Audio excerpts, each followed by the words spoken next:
ఎందుకంటే మీ కుటుంబంలో మీ ఊరులో ఉన్న చిన్న పాపలు మీకు లుకప్ చేస్తారు.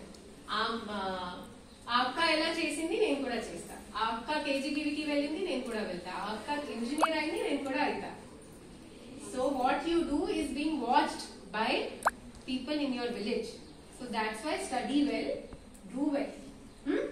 సో ఇప్పుడు ఇక్కడ మీరు ఇంటర్ లో ఉన్నారు, ఇక్కడ 12th అయిన తర్వాత ఏం చేస్తారు?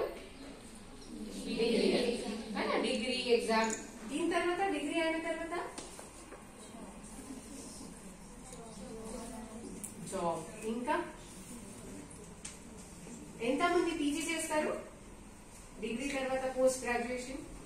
రేజ్ యువర్ హ్యాండ్ అండి. ఎవరు చేయరు? 1 2 ఓకే. ఎంతమంది జాబ్ చేస్తారు? కొంతమంది, ఇంకా కొంతమంది. ఆమె రేజ్ చేయలేదు. ఓకే. మిగతా వాళ్ళు పెళ్ళియా? అది కూడా ఓకే, అందరు చేస్తారు. కానీ ఫస్ట్ ఒక జాబ్ తీసుకున్న తర్వాత ఓకే. మీరు ఇక్కడ మంచి స్కూల్లో చదువుతున్నారు, గవర్నమెంట్ మీ మీద రెస్పెక్ట్ చేస్తున్నారు. వై?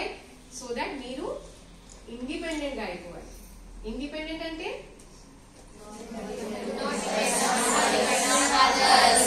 సో ఇప్పుడు పేరెంట్స్ మీద డిపెండెంట్ ఉన్నారు, దీని తర్వాత హస్బెండ్ మీద. అట్లా ఉండకూడదు. You have to earn for your self.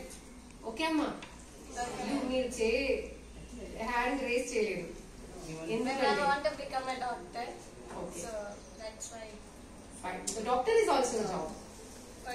So ఈ స్కూల్లో ఉన్న ప్రతి ఒక్క పాప ఖచ్చితంగా ఒక జాబ్ చేస్తారు. చేస్తారా? డాక్టర్, ఇంజనీర్, లాయర్, టీచర్, మీకు ఏమి ఇష్టం చేయండి. చిన్న జాబ్ పెద్ద జాబ్ ఏమీ లేదు. 10,000 rupees salary, 10 lakh rupees salary, కానీ ఒక జాబ్ మాత్రమే తీసుకోండి.